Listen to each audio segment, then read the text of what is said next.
congressmen for petitions and consultations. So far, we have done a couple of them and met one of the congressmen called Gregory Mix, and he has been of great importance.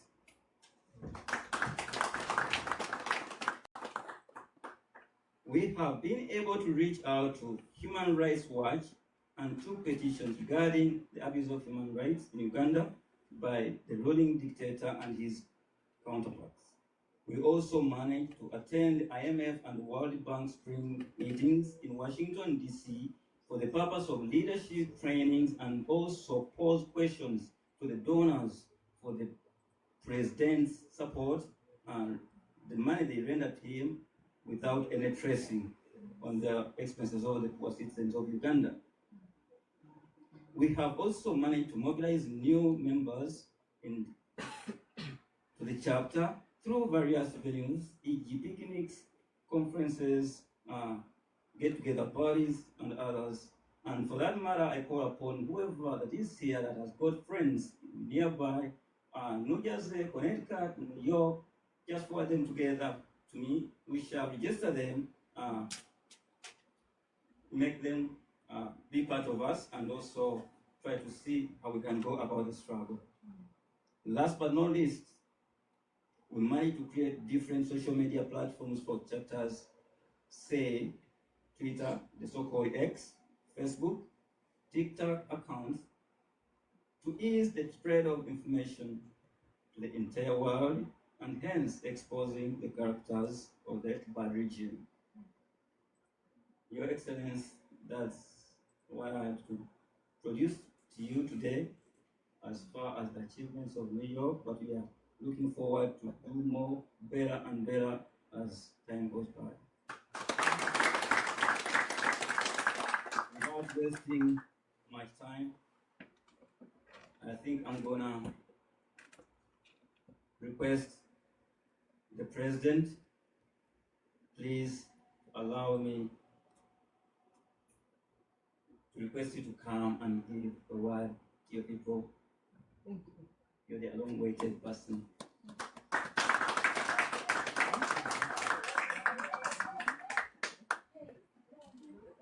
Thank you very much.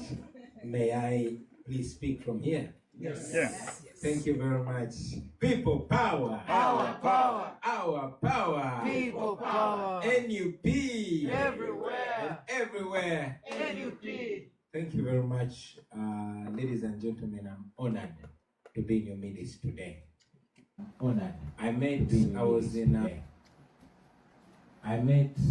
in San Francisco, and I met this old lady, and she held me by the cheeks, wondering whether I'm the one and wondering whether I'm still alive. Sometimes it comes to me and I also wonder whether I'm still alive. But here I am. I want to first of all apologize for reaching late. I really, really respect your time. And I know, especially in a country like America, that's where the real meaning of time is money.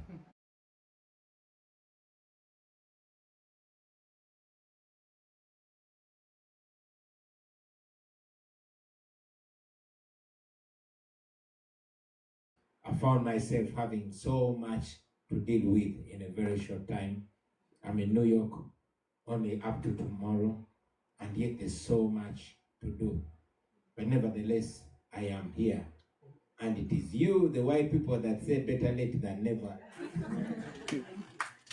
I want to appreciate you for taking this time to come so we can meet and share a few thoughts. I mean, I keep using social media, and many of you listen to me and follow me on social media. You could have been there. But the fact that you came so we can interface and share these thoughts, please know I don't take it for granted. To the leadership, our chapter leader, Madam Deputy, Diaspora leader, all the leadership and comrades, I salute you. Thank you very much for not getting tired. This that we're doing is tiring. It is frustrating. If I could, I would share with you how many times I feel like giving up. But I know that much as there are so many reasons to give up, there are much more reasons to keep going. And here we are, still soldiering on until we get there. So thank you very, very much for not getting tired, for not giving up, for not getting frustrated. You guys that show up, you are the reason why even when I'm jet lagged so much like now, I find myself having to come and meet you. I told some friends a while ago that while I finish every day so tired and I'm driving back home, you find border guys that are broke, don't have fuel, but they drive in there, sometimes in their dozens, sometimes they're 50, escorting you back home. And then you're like, if these guys are not giving up, then who am I to give up? That alone keeps us going. Many of you, I see you on social media, agitating, pushing, and that keeps us going. Thank you, thank you, thank you. That you do is the reason why people keep going. Why even me, many of you keep telling me I inspire you, but you don't know how much you inspire me to keep going. So thank you very much. It is us that are supposed to do this. It is us that the country has. Thank you very much for not giving up. Maybe briefly, and I keep saying it, earlier today I was having a meeting with the Council for Foreign Relations, and I told them that I'm not in exile. I'm not a refugee. Yeah. No, I am not. I'm only bearing all characteristics of a refugee, but I'm not. Maybe I'm still living in denial, but I refuse to accept that I'm in exile. My fight is in Uganda and I will go back. Yeah. I will go back. When and how, that is a matter of planning and getting ready. But I'll go back after doing the work that I have to do and face that regime. But before that, you all know I ran away from my home so I could still be alive some more. So I could be able to speak some more. My sneaking out of my country, my escape from my home, my own home, and finally, escape from my country was, for lack of a better word, a way of postponing my execution. Because as all of you know, we went into an election. An election that was extremely brutal. And one would think that the brutality was during the campaign. But as soon as my wife and I cast our ballot, we were placed under house arrest. But that was not enough, especially for this imbecile son of Museveni that lacks confidence. Every time he looks at a common man or common woman that believes in themselves, they feel so threatened. So he ordered the military to raid my home the following day. But being the ghetto child that I am, somehow I eluded them and left my home. That didn't settle down well with them. They kept searching for me, as all of you were following, ordering his military to find me and deliver my privates to him. And then later on, issuing another order to deliver me to him, dead or alive. Because he's so insecure, and because I beat him at his game, not the police, not the military, or any security institution could find me. They raided my home, beat up everybody there, tortured my wife and family members, stripped my wife naked and took pictures. Those cowards. A whole bunch of more than 40 men fighting one woman. But she again defeated them. because they could not break her. They could not get her to tell them where I was. And she knew where I was. That speaks to the power of women and the power of resilience. Anyway, she ended up in hospital. And she also escaped from our hospital bed, ended up here in America with our children. I stayed in the country for close to 2 months. First, because it was dangerous for me to make a move before planning it in detail, but also to further prove to all and sundry that these guys are not as smart as they think. Their intelligence is actually not intelligent. And ultimately, I was able to leave the country, and here I am. Leaving my home and leaving my country was the most painful thing. I mean, I've spoken to so many people that were in exile, but I never ever imagined that a day would come and I have to leave my home, not with my favorite shirt or my favorite shoe or my favorite book. But we made it, and here we are. Meanwhile, the situation back home continues to be dire. Abductions continue to go on. As we speak right now, all of you have been following how Comrade Alex West from Ofumbiro was kept in prison, denied even the mandatory bail, what our law provides for, was thrown out of the window. He was denied the mandatory bail, denied the opportunity to nurse his dying wife. And even when she passed away, he was denied the opportunity to lay her to rest. All this is being done to break us. On the 12th of March, the home of my personal assistant, Don Sheriff Naja, was raided because they were expecting me to be hiding in his home. When they didn't find me or him, they took his wife. Everything was on camera. It has been 37 days. Nobody knows where that woman is. She's held incognito. Some people tell us she's in a military barracks. But even when the court ordered for her to be presented dead or alive, they dismissed the court, the military. She's a woman. Imagine somebody coming and picking your wife from your home and taking her away. And you don't know where your wife is. You are with your 2 babies. And the so-called Uganda People's Defense Forces comes and takes your woman away. Worse than it was done during the days of Idi Amin. Idi Amin was killing or abducting intellectuals that threatened his power. Museveni and his son are abducting border riders, market vendors, and wives. We don't know where the wife of Sheriff is up to now. You can imagine that pain. You can imagine that contempt. So that makes the plight of my own wife and other people much lighter. As we speak now, our sisters, Olivia Lutaya, Sauda Madada, Doreen Kaija, and many others are in prison for no crime whatsoever. I could go on and on and on and on. But back home is not only depressing. There's also some impressing things that are happening. Our people refuse to give up, especially our young people. They refuse to give up.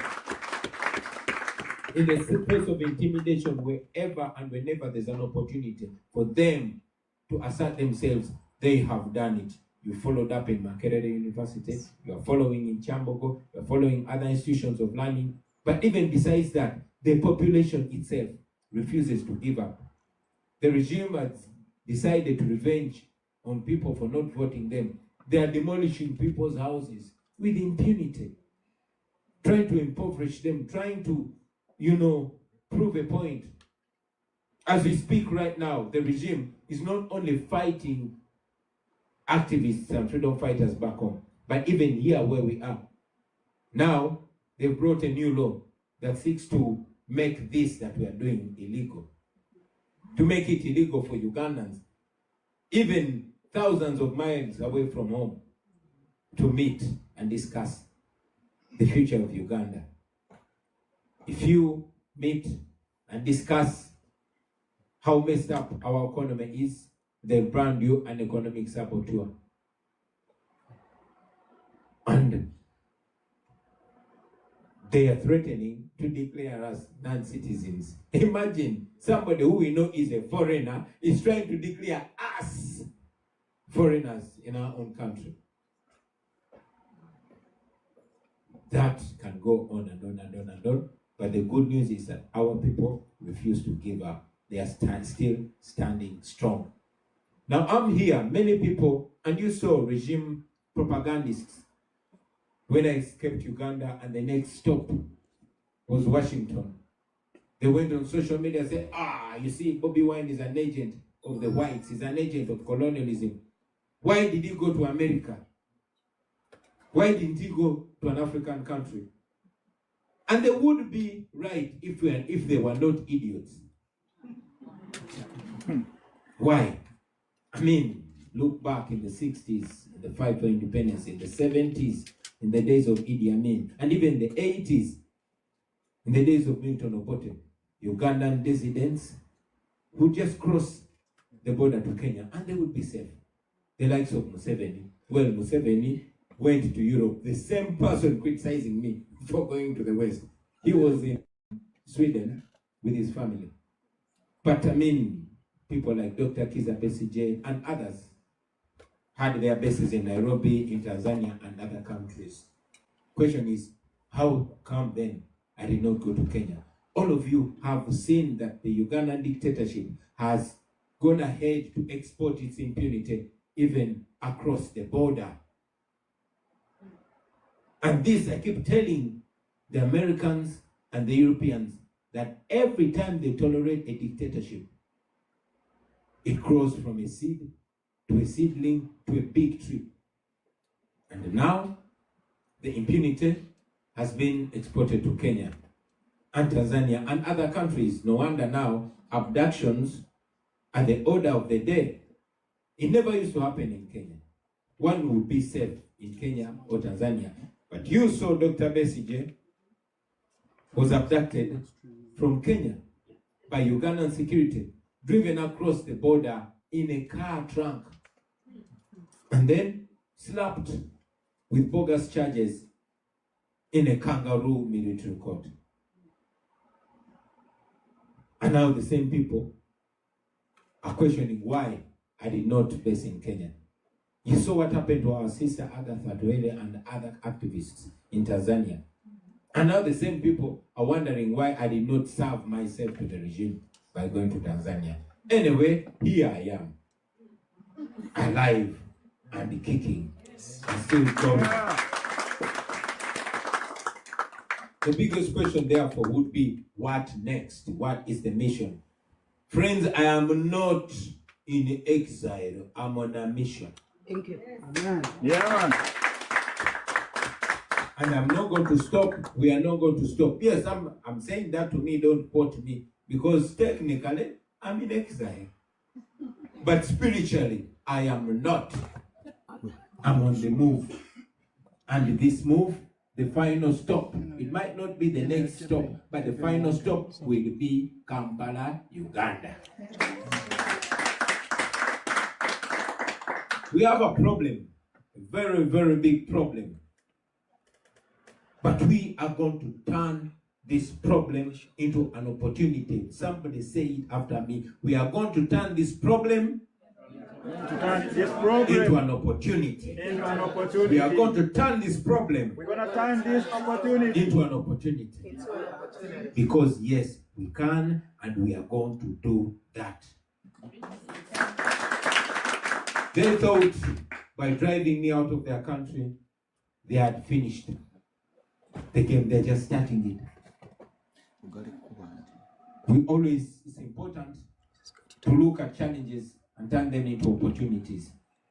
I mean, I don't remember when I last had an opportunity to engage the New York chapter, to talk our own truth to each other. to recharge each other, to remind each other that each other is all that we have. But this that we have is not little. No, it is not. It is such a huge, huge force that if we galvanize it and harness it, it can do wonders. What I've been doing and what I'll continue to do is, first and foremost, keep on knocking at different doors and lobbying and exposing this regime. Good enough, this imbecile is doing it for us. I don't have to come and explain to any official here in the US or anywhere in the world the criminality that is going on back home. It is on X. I just tell somebody, Open. open. That is exactly what I'm talking about. You see, the painful fact is that just like Idi Amin, right from the days of Idi Amin, all these dictators have been propped up by the developed world until they turn against them or until they become so embarrassing. That is the time where the Museveni regime has reached. It is embarrassing, even those that associate with it. And it's time for them to disassociate with it. When our forefathers were fighting against slavery, there are many that were supporting it until it became so embarrassing to associate with. When the Mandelas in their time were fighting against apartheid in South Africa, apartheid was the thing. In fact, back then, the British Prime Minister branded Nelson Mandela a terrorist. But eventually, apartheid fell. It didn't fall like a miracle. No, it took efforts. I remember here in New York, back in the 80s, a documentary about apartheid South Africa was shown here in New York. It was launched here in New York, and it was shown in various, cinemas across America. And that alone was an expose that ultimately pushed the US government to acknowledge that indeed apartheid was evil, and the US government, plus all other governments in the developed free world, to associate with. That's exactly what we are going to do. That's exactly what we are doing. And we are succeeding. We are succeeding. No wonder they are pushing back. If we are not succeeding, they will not be pushing back. We want to push for sanctions because this country has laws, and those laws, they function. They have the global Magnitsky law that, is to the effect that corrupt governments and government officials and those that are involved in gross human rights violations can be sanctioned. Their properties, kuamba, what is kuamba in English? Abducted. Confiscated and all that. That is what we want to do. We want sanctions on Museveni, his son, and all those officials that are involved in gross human rights violations, in the torture of our people, in the subversion of democracy, and even those judges that are so immoral and are so criminal that they present somebody to them that is grossly tortured, but instead of sending that person to the emergency room, they send them to prison. You saw what happened to Kakwenza. You saw what happened to Edmutwe and others. Segirinya and others. So, it works, and that is exactly what we are doing. But also, and very importantly, to mobilize ourselves in the diaspora. Friends, you people in the diaspora are very important. For all these countries that have freed themselves, the biggest percentage of that effort has come from the diaspora. You are the brain. And you're operating from a safe zone. So let's use it. But we can only use it when we interact regularly. That's why I keep moving from one place to another, from one state to another, to ensure that at least we charge each other. They say it's one hand that washes another. I get energy off you to keep going. And I hope I also emit some energy to you to keep going. And there we'll keep going and going and going and going. Iron sharpens iron. Finally, friends, I want you to know that we must organize. The diaspora is so effective, not just here in America. I'm here in America, and for as long as I still can't move, I will go to Europe, I will go to the Arabian countries, I will go to Africa, the safe countries in Africa. But again, don't worry about me. If I could make it out of Uganda, I can even make it back into Uganda. And before you know, we're in Uganda. So, let us keep believing. Let us keep going. Let us keep organizing. Let us keep agitating. Let us keep making friends. Making friends for Uganda. We are going to be free.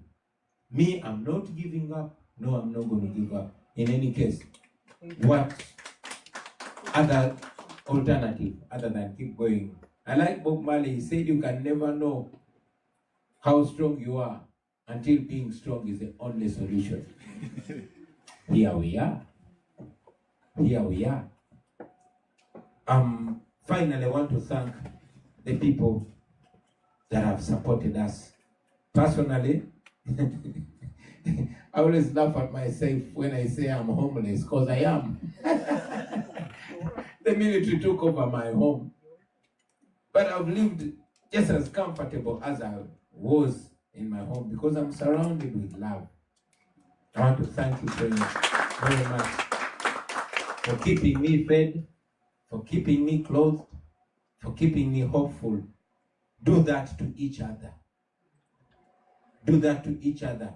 Let us keep making each other feel safe, feel loved, feel secure. And let us keep the hope alive. So with those few remarks, friends, I want to appreciate you so much. Tomorrow, I'm being lined up for an award ceremony here in New York. And then the day after tomorrow, we'll have a leadership retreat in Boston. We'll engage. I keep visiting various universities. A few days ago, I was at the University of California in Berkeley. In the coming days, I hope to speak to the students in Howard University in Washington. Hope to speak to the students in Harvard and many other places to ensure that this time, where the regime thinks I should be crying and I should be in a corner regretting why I ever got into this, I want to stand here and tell the regime that if I had to do it again, I would do it and even more stubbornly. Yeah. Let us keep fighting. Uganda is going to be free. I have no doubt about that.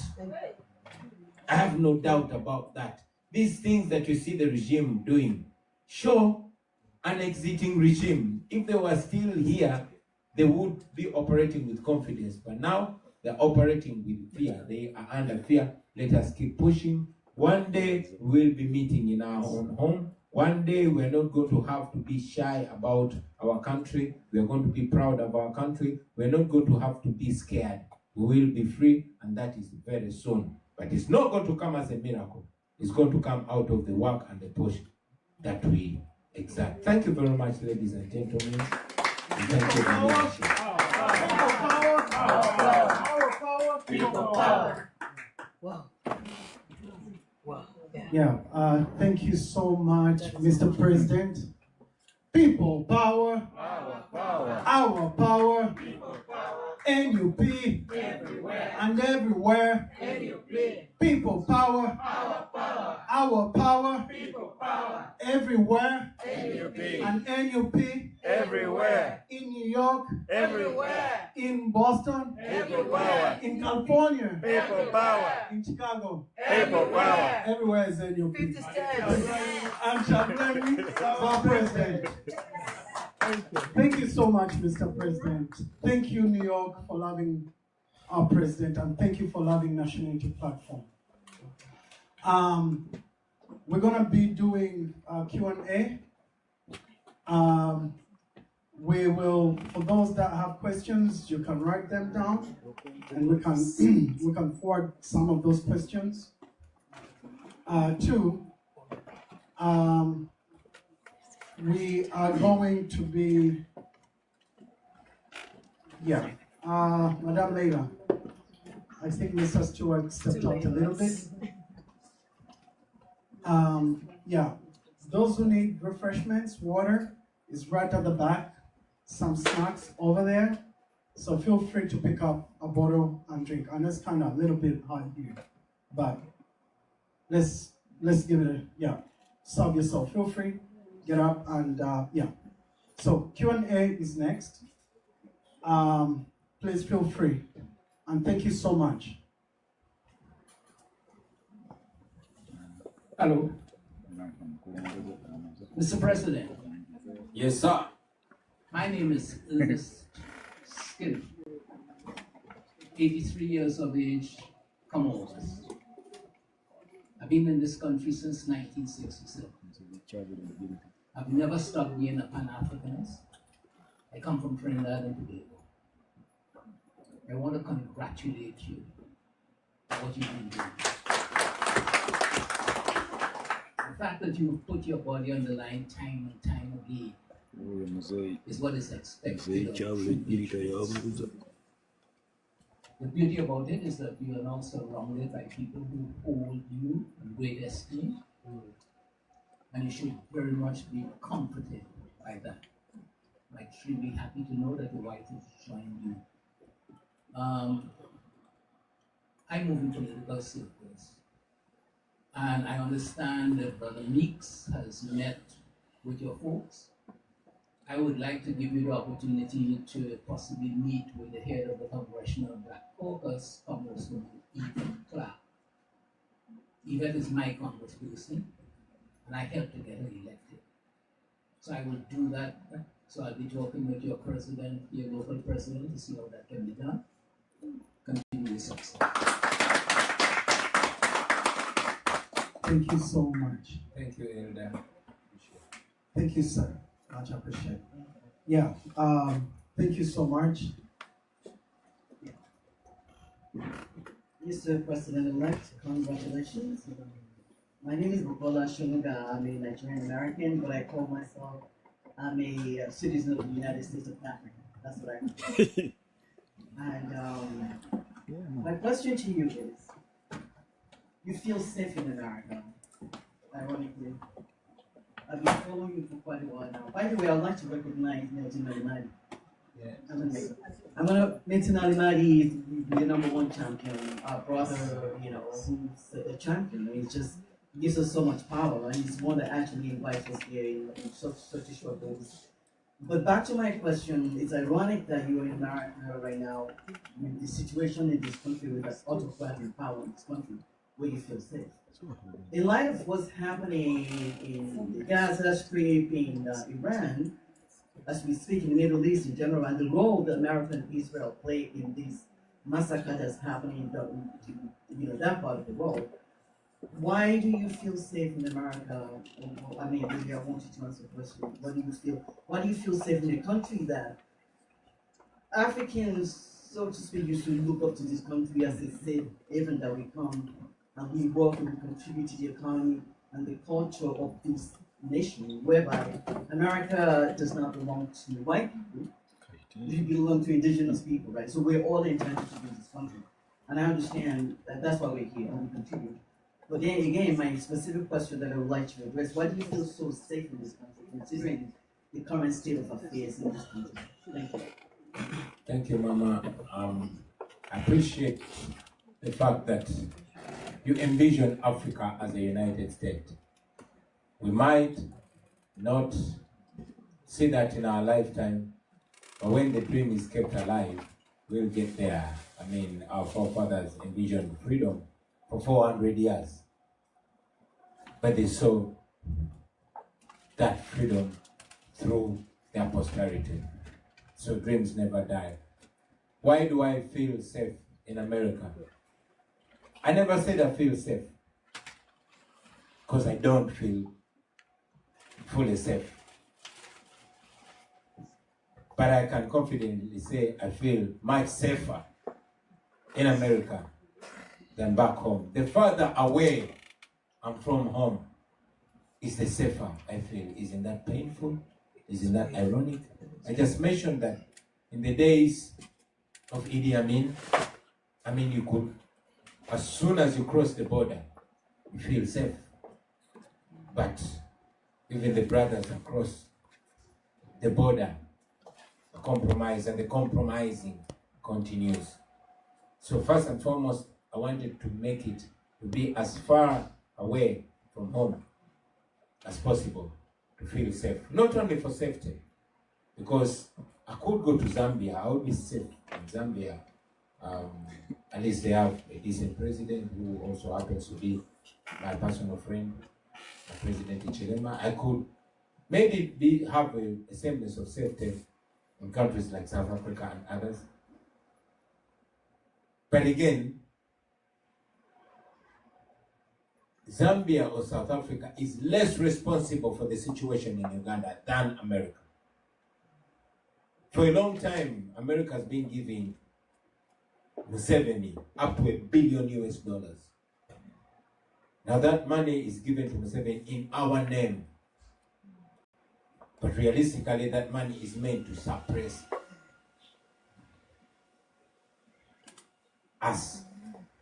So I came to the US, one, to get a semblance of safety, but not to be safe, because I know the regime in Uganda has a history of pursuing its political opponents, even from far across borders.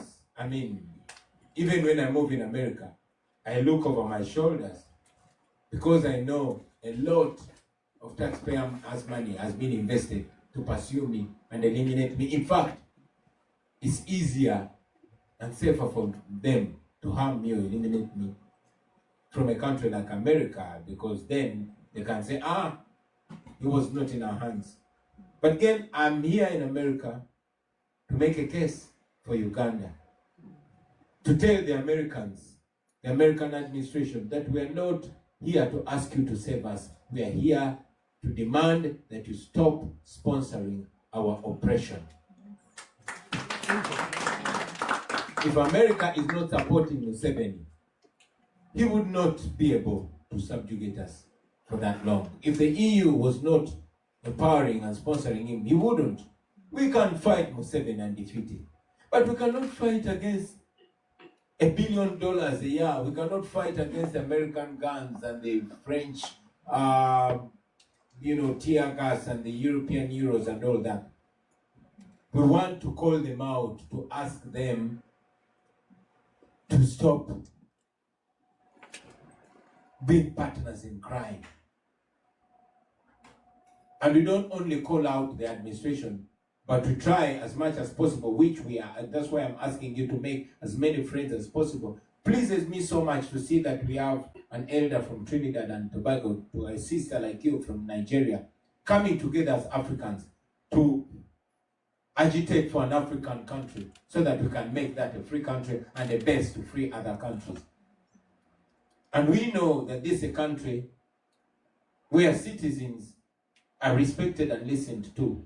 So if American citizens reach out to their congressmen and women, to their senators, and tell them to stop using their taxpayers' money in sponsoring terror in Uganda, we believe that will work. We believe we'll get sanctions against them. We believe we'll pressure them the same way the American government was pressured to stop aligning itself with the apartheid regime in South Africa. We can achieve that. We can't reinvent the wheel. It has been done before. It can't be done.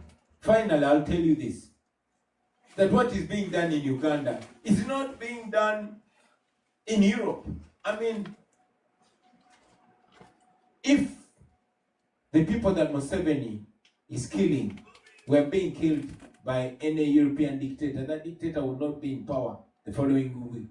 Imagine that if there was a son of a president in some country in Europe that brags about torturing people and posts that on social media, that says, I killed 24 members of the opposition party and their leader should be my 25th victim. Imagine if that happened. The entire Western world would be up in arms. But to see that that does not happen in Europe or anywhere in the world but happens in Africa is an indication that the standard of human rights in Africa is rated low. So if the standard of human rights and the standard of democracy in Africa is rated lower than anywhere else in the world, if that's not racism, then what is it? Thank you. Yes, the microphone is open. I know you had a question prior. You're good? I think, and I'm humbled to be here, I think you answered it. The U.S. is the greatest purveyor of violence in the world and in Africa.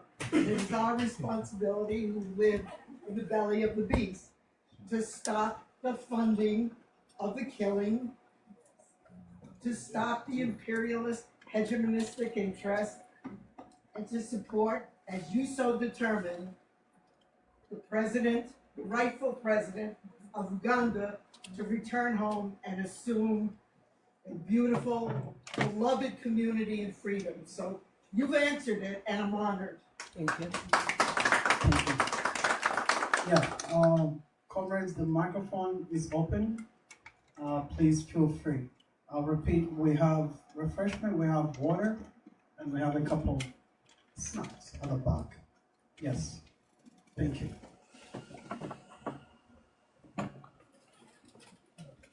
Thank you very much. Thank you very much, Mr. President. Thank you very much. I don't actually have a question, but I just want to say thank you for being alive. Thank you for being alive, and thank you for inspiring us all over the world. Thank you very much. That is all I can say. Thank you.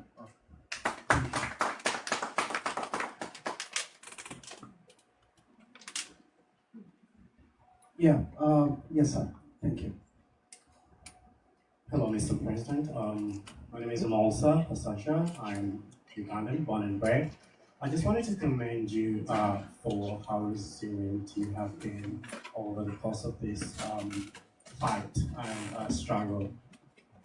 I've personally felt overpowered over the times, over the years, seeing the things that have been happening to you. And because of you, seeing that you do not give up, and have inspired such tremendous wave of leadership and Pan-Africans across Africa, because we all know Bobi Wine is not just a Ugandan treasure, you are a treasure across Africa and the world. We know that you're the duly elected president of Uganda, but this is just a matter of when, not if. I know that you're going to be in State House in Uganda. What is your view of leaders like Burkina Faso president and working with them once you take office in Uganda? Thank you. Thank you. That's a very interesting question. Have you ever had a question for which you have a different answer as time moves, where your answer keeps evolving? First and foremost, I'm one firm believer in young leadership in Africa. And when I saw Ibrahim Traore taking over, I was glad. Why?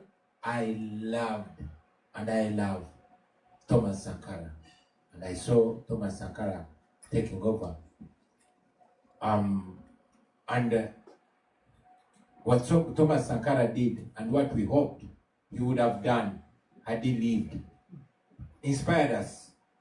It's because of people like Thomas Sankara, revolutionaries like Thomas Sankara, revolutionaries like Che Guevara, that we wear the red beret. We want that spirit to keep moving, the spirit of selflessness, that revolutionary spirit. And indeed, I was excited when Ibrahim Traore took over. And for the positive things that he said, the Pan-African rhetoric that he had, I was really, really inspired. Although I don't believe and violence. I agreed with him on everything. I agreed with him on taking back what rightfully belongs to us and making sure it benefits the African people and not the imperialists. However, I disagreed with the way Ibrahim Traore took power. But I was persuaded to believe it was necessary. Like Malcolm X says, one has to free oneself by whatever means necessary. So, while I didn't agree with the way he took power, on one interview, and I was in South Africa, I said that, if Ibrahim Traore was popular outside his country, then I believed he was equally popular in his country. Then the best thing for him to do as a leader is to give the people of Burkina Faso a chance to vote for him so that he can be their servant and not a boss. A popular leader wants to make the people believe in them. Personally, I believe in servant leadership. I believe leaders are supposed to be servants. And you must teach everybody to be like you. Traore has the opportunity to plant his mindset, his African-oriented mindset in the people, and then give them opportunity, because for a leader, you must multiply yourself.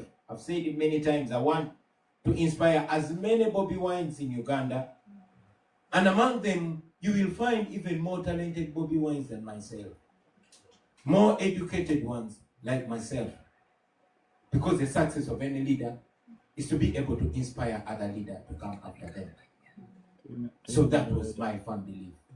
Of course, over time, I keep getting disappointed when I saw that he scrapped the Electoral Commission. It hit me bad. And recently, I completely disagreed with him when he said that that democracy is out of the way. Yeah. I strongly believe that as Africans, we must empower each other to hold each other accountable. Countries like America and the developed world, and this is my opinion, they don't develop because their leaders are so good. No. They develop because their people are empowered to hold the leaders accountable. Yeah. These leaders don't steal money because people will go on the street. People will fight back. We have to empower our people. That's my opinion. I'm not a Burkinabe. But I believe that the people should be empowered and they should be given the right to give we the leaders the mandate. I might be speaking so well, but the things I'm saying, Museveni said even better and more eloquent when he was my age. I keep telling people, don't rely on me. I'm not fighting to save you. Power corrupts, and absolute power corrupts absolutely. There was nobody more inspiring than Yoweri Museveni when he was my age. Me, I was named after Robert Mugabe. My name is Robert. When I was born in 82, Robert Mugabe was one of Africa's most prized revolutionaries. And my parents named me Robert after Mugabe. Look what Mugabe turned into after time. So for any leader that is not accountable to people is very, very, very prone to being corrupt by power. As we know, power corrupts. Yeah, so a leader that's not answerable to people, a leader that's a king, I don't agree. I believe Burkina Faso, just like he produced Sankara and he produced Traore, it has many sons and daughters. Give them a chance. Create a situation where leaders are going to be accountable. I believe in a situation where leaders fear to offend their citizens, where leaders govern in the interest of their citizens. That is my own humble opinion. Thank you. May I just, if you may, just one last question. now that you've kind of touched on it, Uganda this time. yeah, it's about Uganda. Now that you've kind of touched about it, I watched an interview with you. I don't know where it was, whether Al Jazeera or CNN, where you were asked what you would do to make sure that when you get in power, there's no dictatorship ever happen in Uganda, because it's just mentioned the absolute, power corrupts, and I just want to know, what are your measures once you become president? What will you put in place to ensure that we do not ever have another dictator for life to come, whether it be you or someone else after you? Thank you. Those measures are not going to put there after we take power. Those measures have to be put now. Whatever we believe in, we must show it now. You cannot give what you don't have. I cannot tell you, trust me, put me in power, and go and drink your alcohol. No. It is always work in progress. What we try to do now is build and strengthen institutions. For us, the party that I lead, I don't make decisions, we make them together. We debate and we decide as a leadership, as a team. But the most important thing, if you ask me, to ensure that you immunize a nation against dictatorship, empower, first of all, the citizenry, empower the people. That's why we call ourselves people power. When people are empowered, leaders are going to respect them. And then strengthen the institutions. Institutions outlive human temptation, human weakness, and human greed. If we had institutions functioning, if the judiciary was functioning, then people who are opposing the government legitimately will not be thrown in prisons and even denied hearings. They would, be handled according to the law. If the institution of the police was functioning, it would be keeping law and order, protecting citizens and their property, and not playing politics. If the institution of the military was professional and independent, it would not be a tool of oppression. It would be guarding our borders. But now, every now and then you'll hear ADF rebels sneaked into our country and killed X amount of people. Why? Because the military is focusing on chasing political opponents. So let us strengthen the institutions and make them independent. The parliament, you saw just yesterday, General Museveni gave 100 million to every MP. Now, 100 million is like 35,000 US dollars. Imagine giving 35,000 US dollars to every member of parliament. We have 557 members of parliament in Uganda. Where he gets that money, God knows. Taxes. People power. Our power. Our power. People power. That's our president. Thank you. His Excellency Robert Kyagulanyi, the elected president of the Republic of Uganda. Thank you so much, comrades. Do we have more questions? Yes, sir.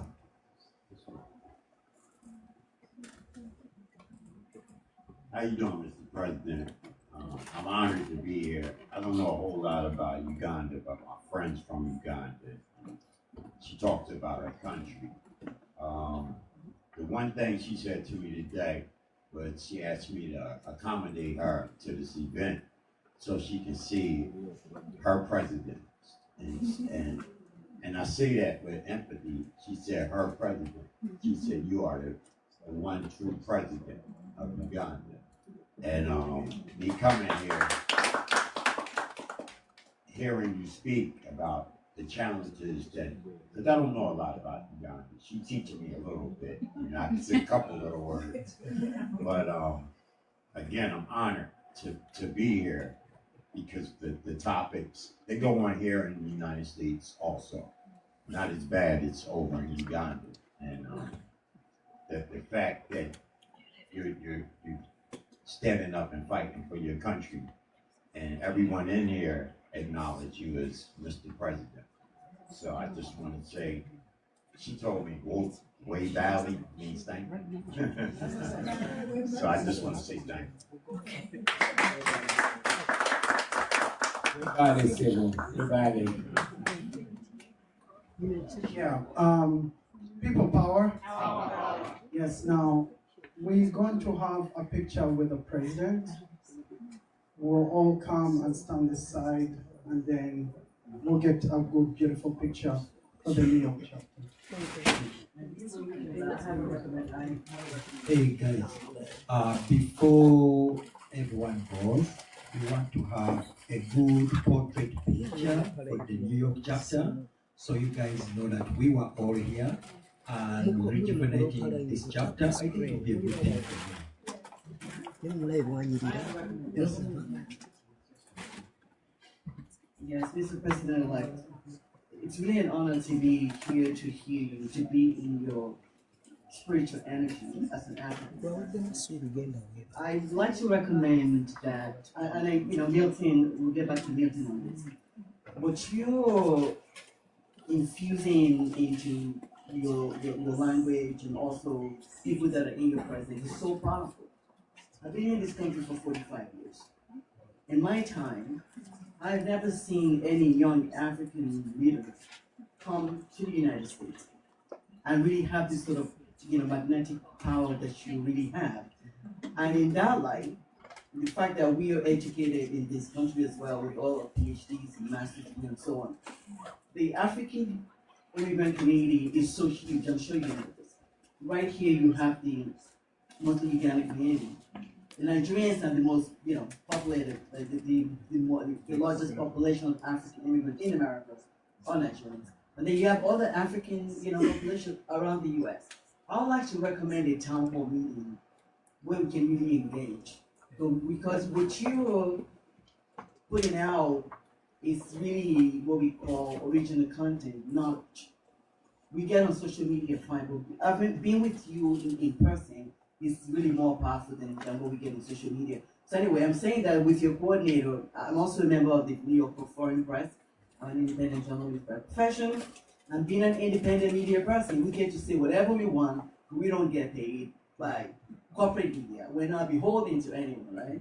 So it is important that we coordinate and have you in every community possible across the United States, and we can do that. I really would like to, and I would love to be part of that. We can make it happen, and I just want to get that across. Thank you.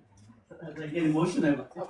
Actually, I wanna invite you to Boston on Saturday. We're gonna have this Saturday. We're gonna have a town hall. So make sure it's an entire diaspora town hall. So please, if you can make it, generous, please get time and swing by Boston. Yeah, thank you so much. And by the way, I mean also on behalf of the network of Pacifica radio stations and so on, there's a broader community. There are people who have learned a lot from the apartheid struggle. They have learned from the Palestinian struggle, and they are more than ready and prepared to continue to learn from our siblings in Africa, the rightful president. And we can also organize a broad movement to say to the U.S., you are the greatest purveyor of violence in the world. Thank you, Martin Luther King. No more genocide in our name.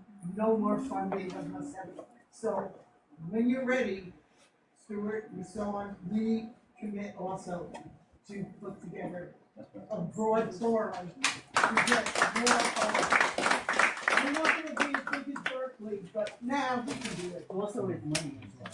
Oh, absolutely. Absolutely. So we can talk about that and apply ourselves as well. Yes. So, Mr. President, should we get ready for our show? Yeah. Thank you. Maybe as we close, allow me to communicate a special thank you. A special thank you to the brothers and sisters that not necessarily come from Uganda. In fact, those that don't necessarily come from Africa. Thank you for taking this on yourself. Thank you for being amazing human beings. I always share it with my friends that for slavery to end, it did not only take Africans, but it took even the good white people to end it. For colonialism to end, it did not take only those that were facing it. So for you friends, take up a responsibility that not you. You don't have to do this. But for that you're doing, I don't know if you believe in God, but I believe that it's only God that will pay you back. I believe that you may save the soul of this country. Thank you. Thank you very much. Thank you, Mr. President. Comrades, let's have a picture with the president.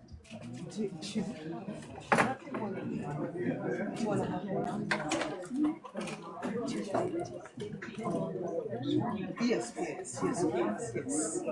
So I was on a live video, but I think I'm going to conclude it. Guys, I'm going to take a photo. Ace is here. Ace, do you want to use your phone and take a photo? Oh, do you want to do two of you? Oh, you want okay. Yeah. Come off from Labia. I'm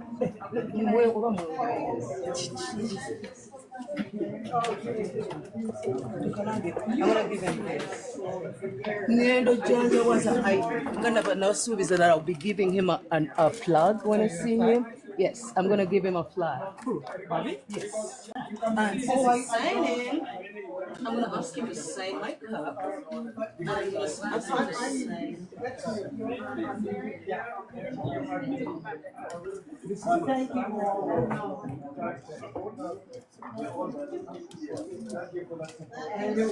Good talking with you. I'm sure. Yeah, no, thank you. My name is Jude. From Boston. I live in Dallas, Texas. I'm on New Pressing, 14 good step. Mr. President, I am part of the African Thank you, sir.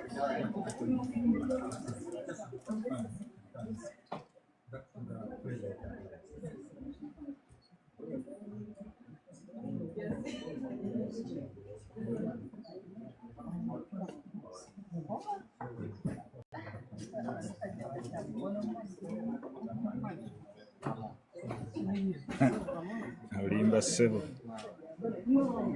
Olimba.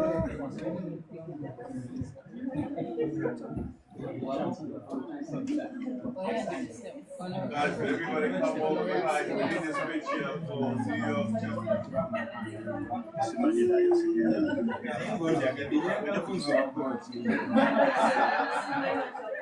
Very nice.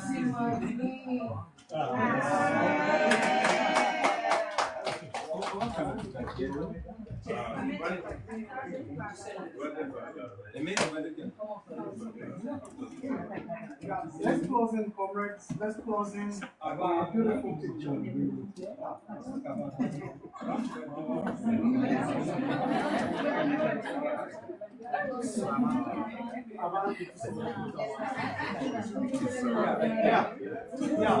Let's get together.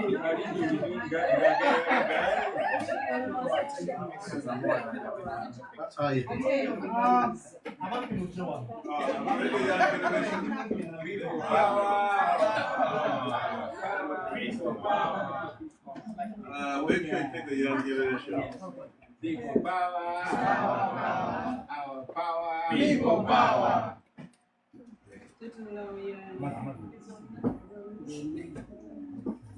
Kunga New York, kunga. Kunga. Kunga New York, kunga. Kunga. Kunga America, kunga. Kunga. Kunga Museveni agende kunga. Kunga.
But then someone would come back.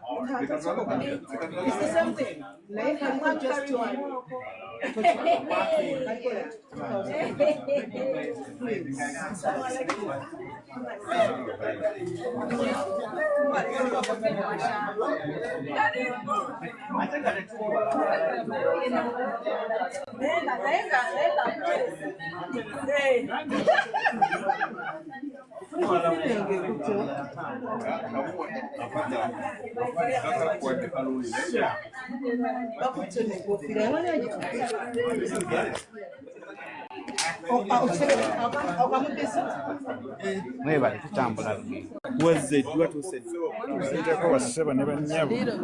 Where's my? I had a heart. Who you?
Start your AI journey with CAIE by USAII, designed for students, graduates, and early career professionals.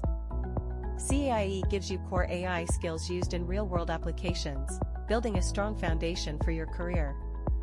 AI skills are essential. 78% of ICT roles require them, including AI or ML engineers. The demand is real. To grab this opportunity, learn the fundamentals that power modern AI systems, guided by top 15 industry experts. And getting this expertise is simple. CAIE offers flexible pricing and easy payments. Build skills that last with globally recognized CAIE credential.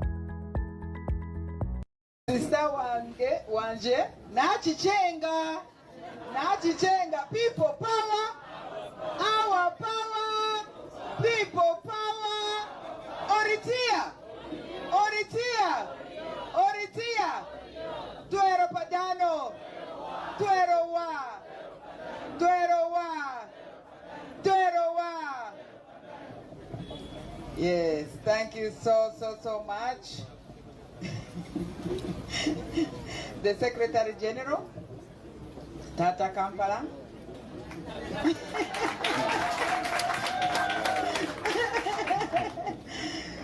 The Treasurer, Council Katana, here present.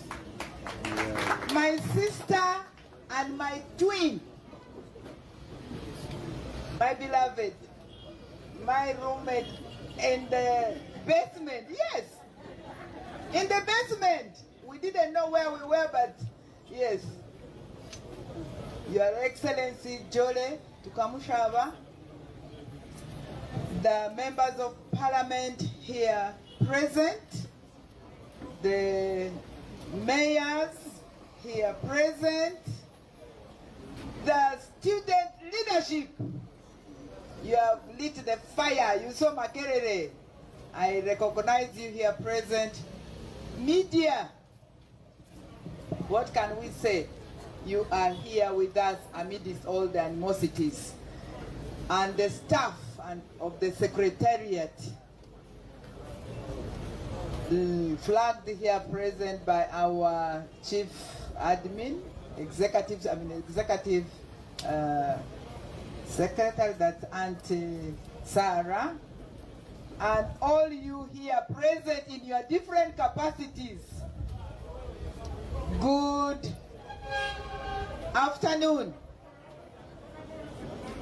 Nachichenga, but I first want to start by congratulating each one of you for surviving the bloody pre-election day and post-election and up to today.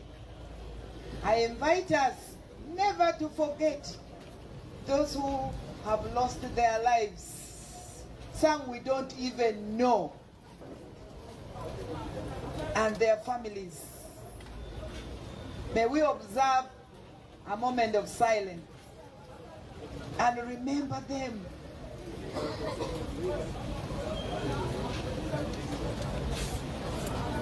Eternal rest grant unto them all.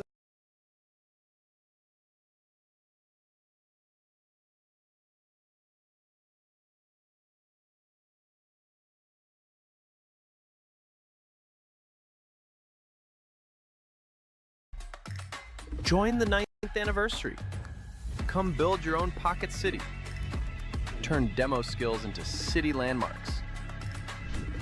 Develop zones to unlock the 1 million treasury. Your empire awaits.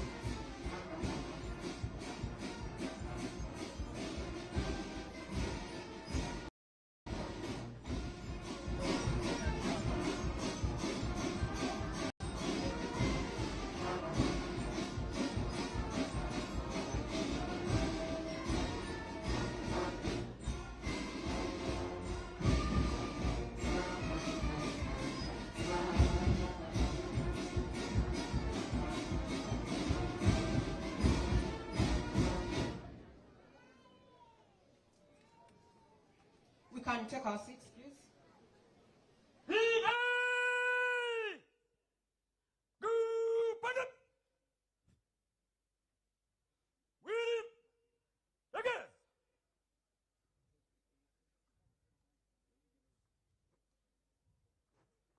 Thank you. I would like to call upon our religious people to bless this day and this occasion. The representatives of the different faiths, please come forward. The Deputy Mufti, Anglican and Catholic representatives.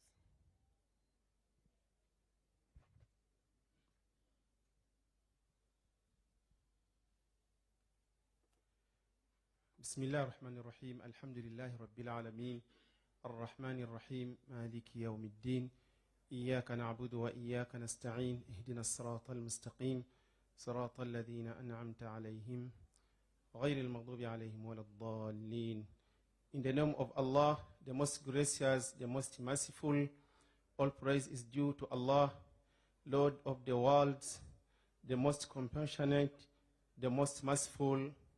We thank you for the gift of life, for peace in our nation, and for granting us this honorable occasion to witness the pass-out ceremony of this dedicated recruits. O Allah, send your peace and blessings upon Prophet Muhammad, peace be upon him, his family, and his companions.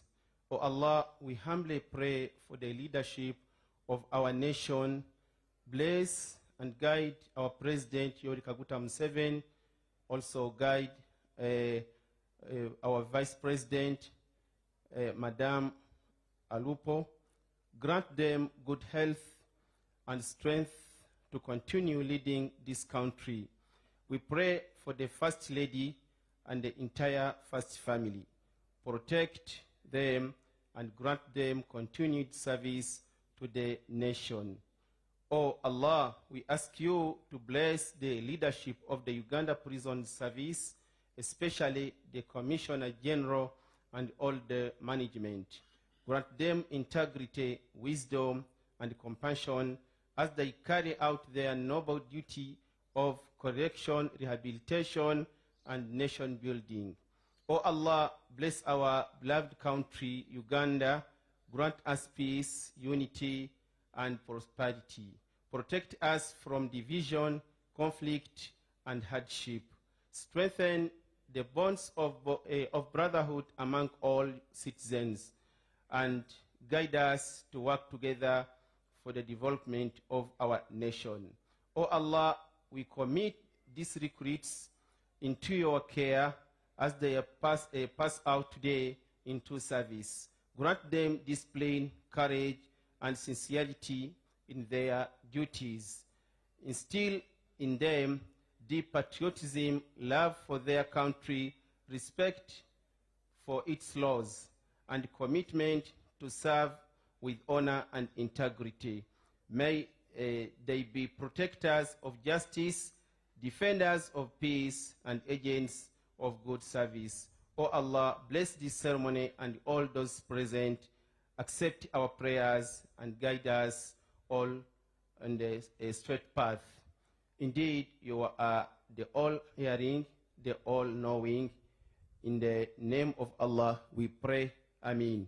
I remain the Dr. Sheikh Shaban Muhammadi, Dr. Hafidh Muhammad Harun Abu Kenya, Second Deputy Mufti of Uganda, representing His Eminence, Dr. Sheikh Shaban Ramadhani Mubajje.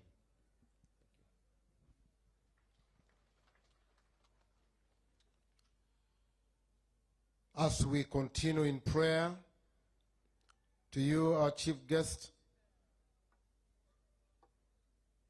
the Vice President of Republic of Uganda, we congratulate you upon recruiting these Ugandans to join the prison service.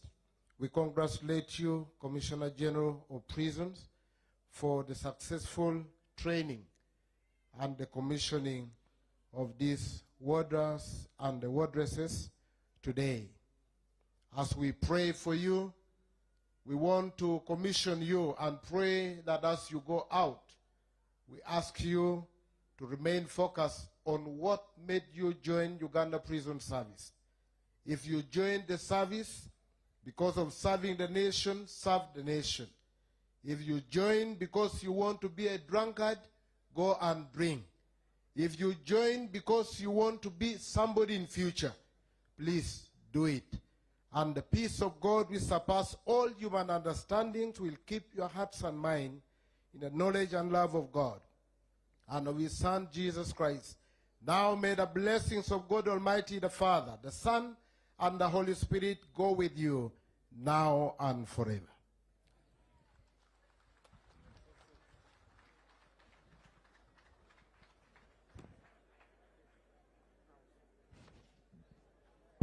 Thank you. Our day has now been blessed.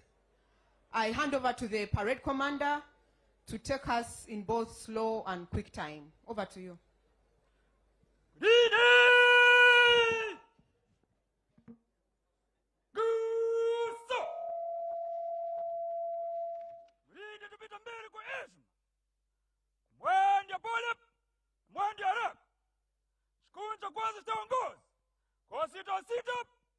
Wote kwa jumla, chapa miguu.